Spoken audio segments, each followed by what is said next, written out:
Joining me now is Republican Senator Mike Lee. He is a member of the Judiciary Committee. Senator, good to see you, sir. I mean, your thoughts on this. Does the president have the right to direct the DOJ?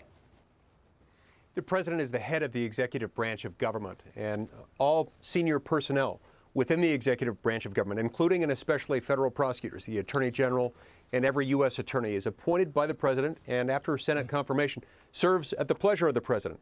He can fire literally any of them at any time he chooses. This is part and parcel of the executive branch authority.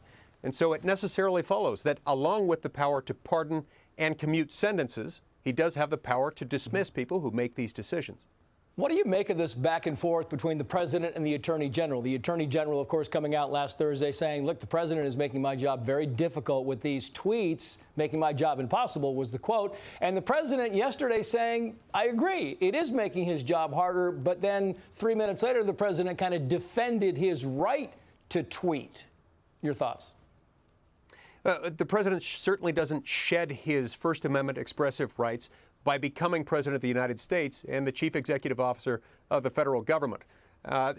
Look, regardless of whether you think this is how you'd like to have a president and his attorney general communicating, this is 2020, and this is a time in which this president came to power based in part on the fact that he's learned how to harness the power of social media.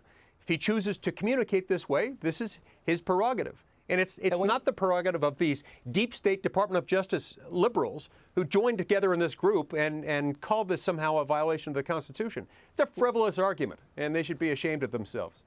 And this whole idea of Bill Barr saying he was going to resign if the president didn't stop tweeting, were you buying into that in the early reporting last night?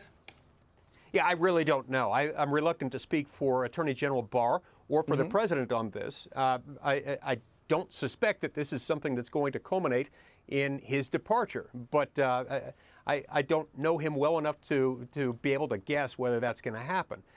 But just the same, you've got to remember that the president is Bill Barr's boss. Right. And the president of the United States has every right to speak out on this issue.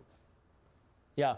And your thoughts on top Democrats calling for him to resign or to be incarcerated, impeached? Well, of course they want that. Of course the Democrats want this. These are the same Democrats who just impeached the 45th president of the United States without any valid basis in fact or in law.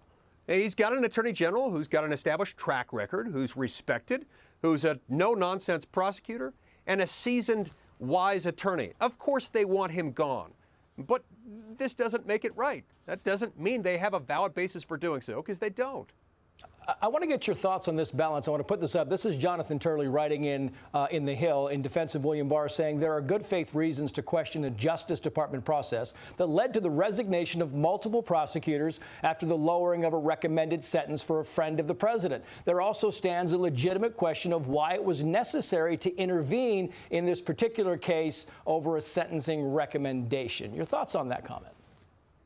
First of all, I'm not at all certain that his tweet had anything to do with Bill Barr's recommendation. I could be mistaken on this, but if I've been informed correctly, Bill Barr's recommendation was made before the tweet ever came out. Regardless, Trace, it's important to remember that the President of the United States, in addition to being the boss of the Attorney General and every U.S. attorney, also has the power to pardon and commute sentences. That greater power to pardon or commute would also necessarily encompass the lesser power to urge for a lesser sentence. Yeah. And I got to go, but I want your thoughts on this because, you know, talking about lawmakers eyeing changes to, you know, surveillance, to FISA warrants, that type of stuff. What do you make of all this? We absolutely need FISA reform. This is long overdue. I've been saying this for 9 years. And what happened with Operation Crossfire Hurricane and the fact that the Trump campaign was targeted out and singled out was something that I've been predicting for years would happen. This is just the one that we know about, the one that actually came out into public. I guarantee you there is more of it. We need FISA reform. We need it now. And I believe President Trump agrees with me. Utah Senator Mike Lee, good to see you, sir. Thank you.